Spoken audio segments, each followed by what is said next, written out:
Welcome to the Squared Circle Psychobabble. My name is Michael Valenti. Joining me via Skype is Ralph Valenti for news, reviews, and conversations on all things pro wrestling. Subscribe, hit that bell for notifications.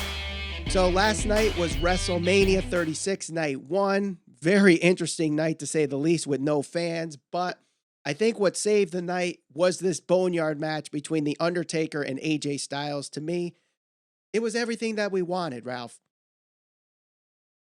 Yeah, it was definitely interesting. We didn't really know what we were going to get out of this, but I think a lot of people anticipated something that was a little more theatrical, not just like a straightforward match like you saw throughout the rest of the night. And the general consensus from what I'm hearing from people, either seeing on social media or just people texting me and talking about it, is a good majority of people definitely enjoyed this match and thought it was a big success. And I have to agree, I really enjoyed this match. I thought they knocked it out of the park with it. I think that when you consider WWE as an entertainment company and just the fact that they have the ability to produce content like this, and just from a theatrical and a production standpoint, I thought they knocked it out of the park. They really did knock it out of the park. It was everything that WWE, AEW, anybody who's doing wrestling shows right now need to do, and that is make it like a cinematic production. Don't make it like a live sporting event to make it seem like like you could make it more obvious that nobody's there when you do these live events as if fans were there. So having the music, having the ominous tones, having the high quality production, the lighting, that's what we need in wrestling right now. And give props to the production crew, the WWE crew. I know Jeremy Borash was heavily involved with this, as he was also the guy behind the productions of Matt Hardy's Ultimate Deletion videos when they did the Ultimate Deletion in WWE with Bray Wyatt. He was involved with that as well. You could tell this is what they need to do more in the future at WWE till we get back to normal here. Yeah, and I think that's been the most obvious thing when you watch either the rest of the show or just some of the shows that we've seen previously, whether it's been Raw or SmackDown. The one thing that AEW has been able to do really well in comparison is distract the fans so that it doesn't necessarily feel like they're performing in front of an empty arena, whether that's putting other wrestlers outside the ring, whether it's doing different things as far as the lighting and the way that the angles are shot. You could tell that WWE wasn't doing that for a good majority of the night with the other matches. It was a well-lit room. It was very obvious that there were no fans there, which is maybe one of the downsides of the night, despite having, some good matches aside from the Boneyard match. But with this Boneyard match, by professional wrestling standards and by my own personal standards, it definitely shouldn't have been something that I enjoyed because, it's so far to the right of sports entertainment that they're not trying to make this a believable thing. Like with professional wrestling, I always tell people it's like a simulated fight. Even though the outcome's predetermined, the job of the wrestlers and everybody involved is to convince you that what's happening in the ring or what they're portraying is actually happening. It's a real physical contest between two guys, like an MMA fight or a boxing match. Now, with this, of course, I mean the music, the angle, the various angles, the various different cameramen and the shots that they got, the way that it was building towards the end of it. I mean, this was much more Hollywood-esque than anything probably we've ever seen to date from WWE. Granted, we've gotten certain things from Matt Hardy with his character, and I'm sure we'll get into that a little bit. But by a professional wrestling standard and a match standard, this is something that I shouldn't have liked, but because it was so well put together, and because it was so suspenseful, almost like a 1980s horror movie, it just came across as very well done, very well received, and something that if this is it for The Undertaker and he can hang his hat up after this, and that's the last match he has, I think it will end on a good note for him. Now, during the show, there was something on the network promoted about a documentary, limited series of The Undertaker's last match. So, was this a precursor to teasing that this Boneyard match was in fact The Undertaker's last match? And that last scene that we got of him on his bike with the Undertaker logo shining and the pyro going off before he rides into the sunset to Metallica. do you think this was the Undertaker's last match? I think this is it, because going back to what I was talking about as far as like professional wrestling standpoint, so his matches with Goldberg or any of the matches that he's had in the past years, people have been pretty critical of him and just the fact that he's not the same Undertaker, and we shouldn't expect him to be able to perform at the level like he was performing at when he was going against like Shawn Michaels and Triple H towards the end of his career, because you know time doesn't skip over anybody. He's getting older and he's not going to be able to perform at the same level. Right. With matches like this or with a match like this, you can hide his limitations because you have the theatrics, you have all that stuff going for you. So I think this is going to be it for him, because you can't do this every single time. You can't do it where you're going and having these matches multiple times now, and this is what we expect out of the Undertaker, because eventually it will lose its meaning and it won't be as effective. People will just kind of tune it out like they tune everything out. I think this was so special of the night because nobody knew what to expect, and because it was something unlike we've ever seen before, which made it successful. Now, I think for the Undertaker, the final scene of this certainly suggests that that's it for him, and I think it should be, and I think he should be proud of this. Yeah, and I also like the touch of how this match finished, where they buried AJ Styles, literally, not figuratively, as some people are saying he's buried because he lost this match. Um, I did like the touch of his hand sticking out of the dirt, like the first Buried Alive match where the Undertaker did that. Yep. So I thought that was a nice touch. The Druids coming into the match was a nice touch. We got the American Badass, we got the old Undertaker, we got this combination of both characters all rolled into one. It was really a best of Undertaker in a match. To me, that's how I saw it. And it was very good.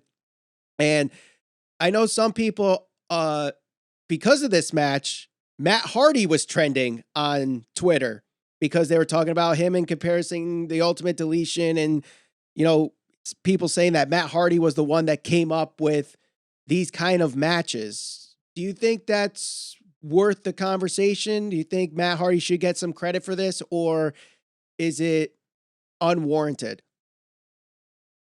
Well, if Jeremy Borash was involved with it, I believe he was heavily involved with some of the earlier stuff that Matt Hardy did. So you can't say that, you know, there wasn't any influence drawn from the stuff that he's done with Matt Hardy in the past. Mm-hmm.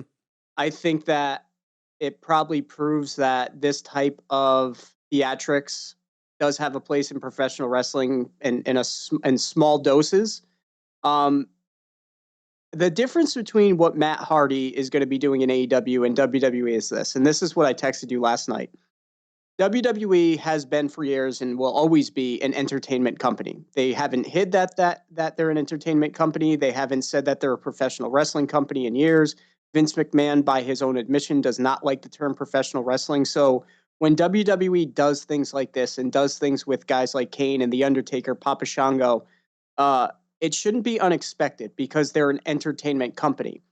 Where it differs with AEW is AEW came out saying they want to be a sports-based professional wrestling company, something that's totally different from WWE. Now, when you start to do the theatrics like they're doing with Matt Hardy and Vanguard One, there is a certain percentage of your fan base that's going to be turned off by that, and rightfully so, because you're expecting a more New Japan-esque type ranking system, straightforward. This is a sports feel, and when you have guys teleporting around the arena, that's not necessarily professional wrestling. That's more towards sports entertainment.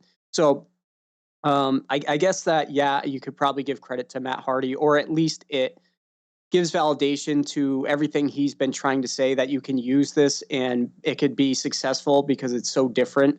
And WWE has the production and all of that behind them where they can do things like this and make it look really good.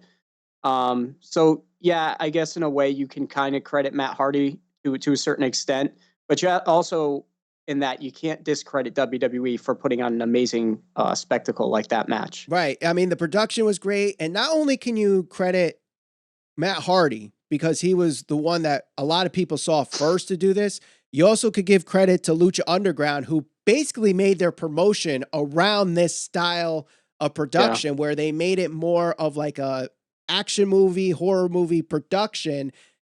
and less a wrestling match. And Yep. even if you want to go to Glow way back in the 80s, Glow was kind of like these more TV segments with wrestling in between instead of wrestling matches telling the story. So I Right. thought it was just great overall. Definitely sets the bar for what we're going to see with the Firefly Funhouse, and we'll talk about that on our next episode. But let's get into the actual show itself. WrestleMania 36, night one, starts off with Stephanie McMahon saying, you know what, we're here to entertain you. We understand the circumstances. It's going to be more different than anything before. A video package, unlike anything before, where basically there's a pirate voiceover making fun of the production of those opens that we always get.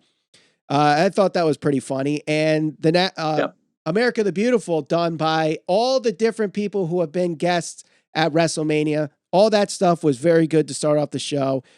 But then we get the tag team match for the women's tag team championship of Nikki Cross and Alexa Bliss against the Kabuki Warriors. This match went 15 minutes. More than a lot of the high-profile matches on the card. And we got a title change here. Alexa Bliss and Nikki Cross do win with Twisted Bliss. Thought it was a solid match, but I think there were times where you could tell there was some editing done in this match.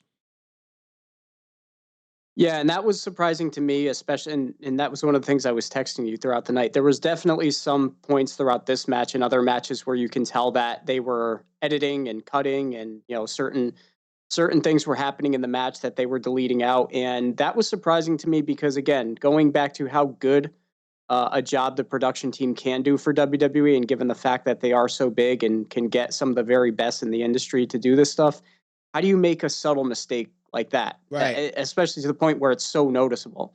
So I think the one that stands out most was Asuka was pinned by, I believe it was Nikki Cross, and Kairi Sane went to do the elbow off the top, Yes. and it was very obvious the ref had counted, or could have counted 3, and they jumped cut right to the elbow drop, and it was obvious that they had botched that spot. Right. And So, we said that before the show. There were multiple editings or multiple tapings where they had different endings. So this could have been where one of the endings actually was, and then they cut to an extended version. So, but Nikki Cross and Alexa Bliss getting the titles back. Do you like that call, or do you think the Kabuki Warriors should have retained? I'm not really so sure. I mean, I'm not really so sure the titles mean that much right now. They haven't really done True. much with them. They True. haven't really promoted them well. So, I mean, whether they retain the titles or they lost the titles, which obviously they did, I don't know if it does much for either of them at this point. It'd be one thing if the tag team titles were more prestigious, but they just haven't done much in promoting them. So. Right. All right, let's move on to the next match, which was Elias versus King Corbin. Another one where we saw some obvious editing, I believe. And Elias gets the win with a roll-up holding Corbin's tights for the win. This went 9 minutes. Probably could have gone about 3 minutes, in my opinion. It didn't need to be that long. Not the greatest match, but I guess if you're going to fill this card with matches, this could have been one. I just wasn't a fan of this match personally. No, and I don't think many people were, but with Corbin, it's interesting because I don't know if you saw the video package they did with him showing up to the arena. He pulled up in a Ferrari. He was dressed up, looking good. He had a hat on. He was very cocky, which, the guy can talk when you give him the opportunity to. And he said, it's good to be king. I feel like if they let him be his natural self, more so than being this kind of king character, it would work out much better for him. But, they're not doing that, and we kind of figured they weren't going to do that. So as far as the match itself, it was what it was, nothing special. Right. Now, this next match, I think, was good. It ended abruptly and kind of anticlimactic, in my opinion. Becky Lynch retains the Raw Women's Championship against Shayna Baszler in a match that was 8 minutes and 30 seconds. So it went shorter than Corbin and Elias and almost exactly half the time of the Women's Tag Team Championship match. Very surprising about that, Ralph. And again, Shayna Baszler loses to the Karafuda clutch reversal pin spot, that it seems like that's the only way they have her lose to protect her. At what point is it going to be like, is she that stupid to fall for this every single time? Yeah, it seems like this has certainly been her Achilles heel to this point. I was a little surprised that Shayna didn't win, but I did have some concerns going into the night, only because the future for WWE, at least for right now, is so unpredictable. I think that they want to save some of these title wins and title opportunities for the future when they can actually get back to having fans in arenas. And Mm-hmm. one of the points I made to you was, you know, Becky's character or who she is can thrive with or without an audience. Shayna Baszler is one of those heels that really thrives in an environment where there's a live crowd there and she can play to the crowd and she could do heelish things and get a reaction. And that's how she draws her heat. It's not like she's going to go out there every single night and cut a Ric Flair type promo to get herself over. Right. So if there's no crowd there and she's not, she's not bad at promos, but she's certainly not to the level where she's going to take that championship and do special things with it, at least not right now from what I've seen with her. She needs a live audience there to help support her character. Right. Becky Lynch doesn't. So that's why I felt like Becky Lynch would probably win.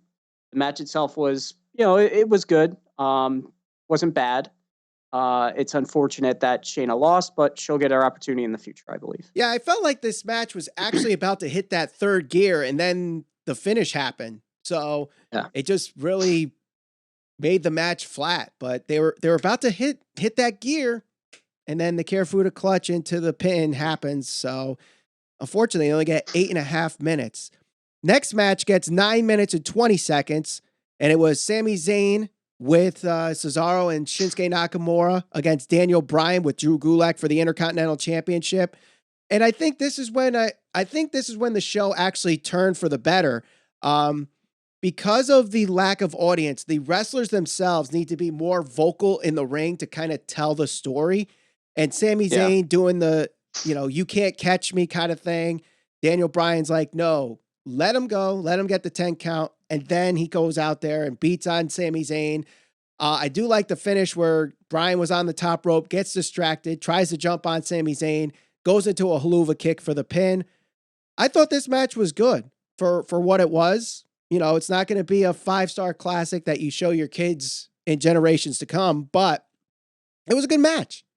Yeah, it was definitely solid. And I think to your point, two of the guys that have been in the industry for a long, long time, even on the indie scene. So they have really managed to kind of hone their craft. So you got a guy like Daniel Bryan who knows how to work in the ring, who knows how to be vocal when he needs to be. Like you said, when there's no crowd there, it's on the wrestlers to try and it's even more so important to be able to tell the story, because it's not like they're all going to have that opportunity like a Boneyard match where there's going to be theatrics and music and all of that stuff to help build the drama, build tension, build the story, all that type of stuff. So you have a guy like Sami Zayn who is obviously extremely narcissistic. He's himself with the volume turned up to 10, extremely like annoying as a heel, which is what you want. And it made for a good dynamic. It was a solid match. There were no issues with it, minus the fact that Daniel Bryan kind of looks like a goof falling for the bait at the end of the match, but it was still good. Yeah. Typical babyface finish that they do to try to give sympathy to the babyface. WWE does that all the time, but interesting finish here. I actually like the finish of this next match. It was the triple threat ladder match with 3 singles wrestlers for the tag team championship. Try to figure that out. John Morrison retains over Jimmy Uso and Kofi Kingston. I thought this match was good, but I'll admit it was hard to follow and get really invested in this with the lack of crowd.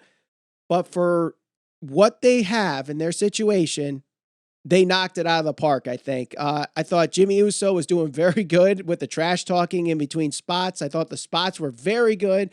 You knew those 3 guys were going to be very athletic and be very innovative with their spots. They did that. And for the first time that I've, like in any wrestling match, it seemed like they all grabbed the belt at the same time, which is something I don't think I've ever seen in a ladder match where they grabbed it at the same time and then the belts come off to finish the match.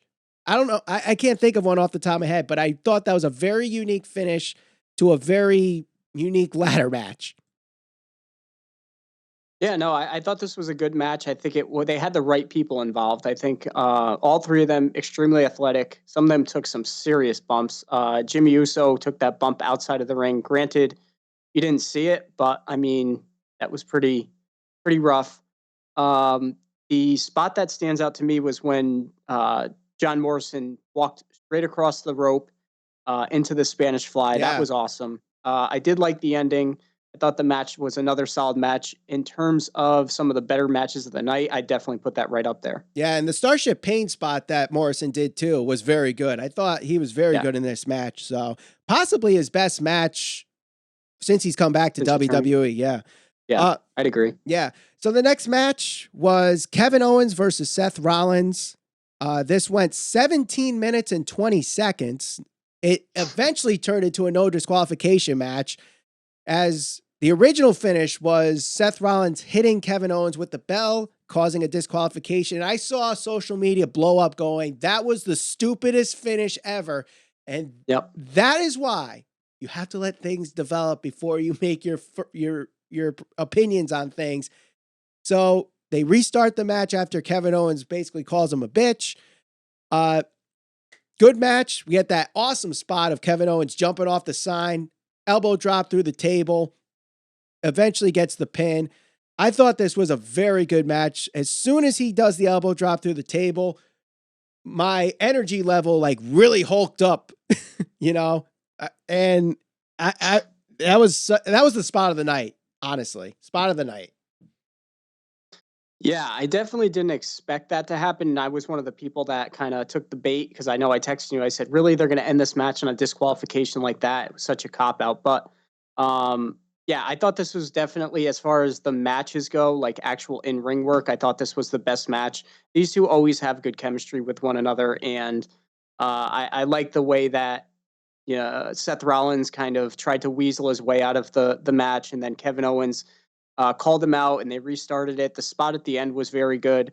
And Kevin Owens even put a tweet out, I think it was this morning, where he showed the picture from Raymond James Stadium. It was a picture from the actual pirate ship, and he goes, I'm going to jump off that thing, or at least I plan to. And I couldn't necessarily jump off the pirate ship, but I was going to jump off the next best thing, and he definitely did. And that was pretty cool. So this to me was, as far as in-ring work and matches, this was the best match of the night. Yeah, and the story of him getting his WrestleMania moment actually delivered with that. And I think people are going to be talking about that for, hopefully years to come as his WrestleMania moment in a time like this. But the next match was very interesting.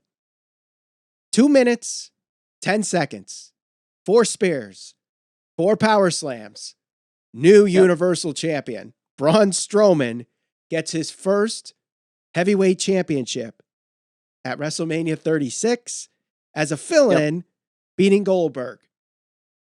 I think I said more in that sentence than this match lasted.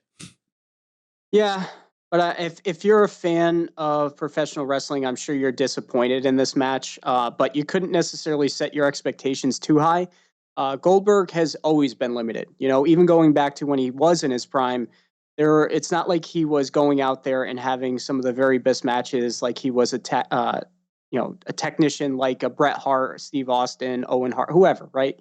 He was very much a guy that relied on powerful moves like a spear and a jackhammer. That's really all he was. Exactly. And he was a gimmick.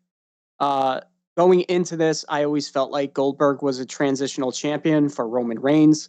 I felt like regardless of the situation, Braun Strowman was going to win. If we go back a couple years ago, I know I said to you when comparing Goldberg and Lesnar, at some point the fans are going to get irritated with this, the short matches, because they're paying to go to these events. And granted, there was nobody there, but you're paying for the event, you're paying for the pay-per-view, you're paying for the network, and you want to be entertained. It's hard to be entertained when the matches are only a couple of minutes. And that's what we've come to expect from Goldberg.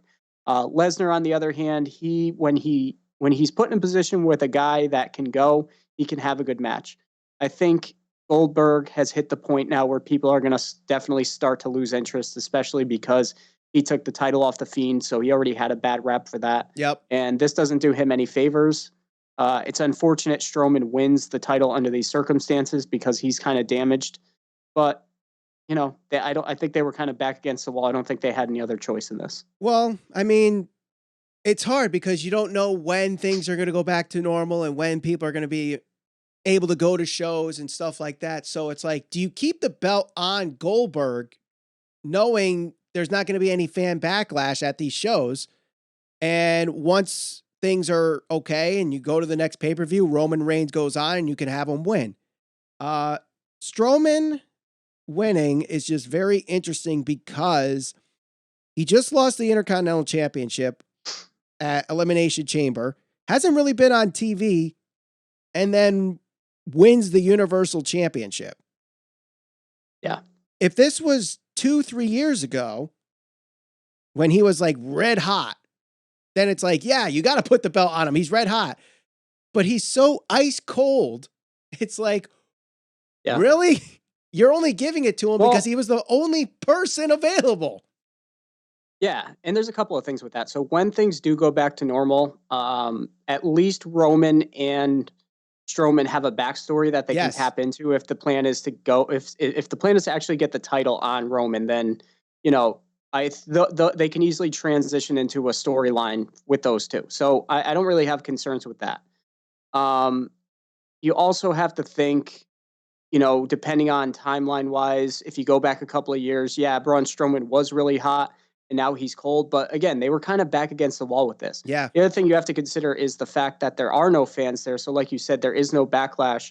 And the Boneyard match was so successful. So I think that kind of diverts the attention away from this match. Because exactly. If this went on and main evented and that's how the night ended, I think that people would be saying very different things about WrestleMania Night 1 than what they are saying now. So the fact that the Boneyard match was so successful and that's drawing all of the attention away from that match, I think it's okay for Strowman to win this.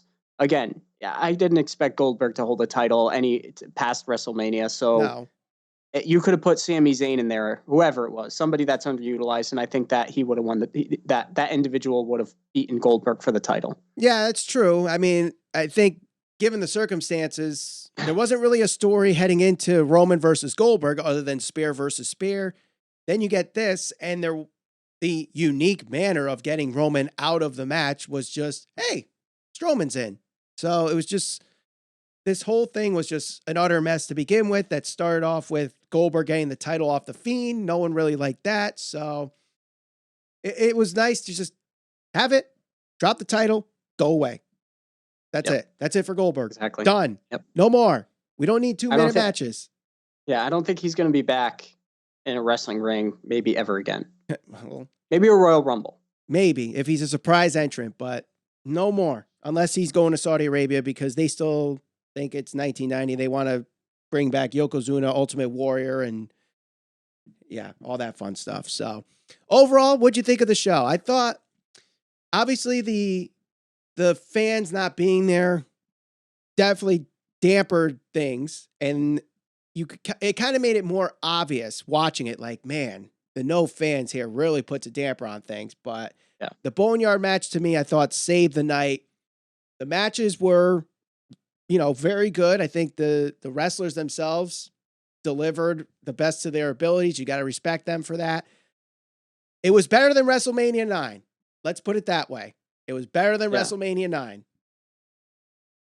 Yeah, it was definitely noticeable and unfortunate that there weren't fans there because you want, 80,000+ people going nuts for these moments. But, given the circumstances, that's not going to happen. Right. I think they did the very best that they possibly could. I thought that they put on a great show. I thought the Boneyard match exceeded all expectations. I did not think that was going to deliver the way it delivered. Nope. And you got to give credit to them because they went out there back against the wall, knowing they were going to draw a lot of praise or criticism no matter what happened, and they did a good job. I think that the choice of making it 2 nights rather than 1 is greatly going to benefit them, especially because of the fact that they can do different theatrical stuff like the Boneyard match and probably the Firefly Funhouse and maybe even to a certain extent the Last Man Standing match. And I hope they decide to do that going forward. Make WrestleMania 2 nights, make 2 3.5-hour shows, not 6 hours. And I think people would definitely enjoy it much more. I agree. You know, we saw it with Wrestle Kingdom. New Japan did it. Yep. WWE, follow suit. I know you're already promoting WrestleMania 37 in Hollywood and have it for March 28th, but you know what? March 27th, I don't think that stadium is being used. So give people, you know what? Most of them are going to be there for the weekend. You buy one ticket, you get both nights. Or, you know, you could find ways to sell tickets for both nights and have people there for both. I think they could sell out at least 70% of the building on both nights if they did it. So let us know what you guys thought of night 1 of WrestleMania 36 in the comments below. Don't forget to share this all over social media. We're on Facebook, Instagram, and Twitter at SCPB Podcast. And for news, reviews, and conversations on all things pro wrestling, subscribe, hit that bell for notifications. For Ralph Valenti via Skype, my name's Michael Valenti. Thank you for watching the Squared Circle Psychobabble.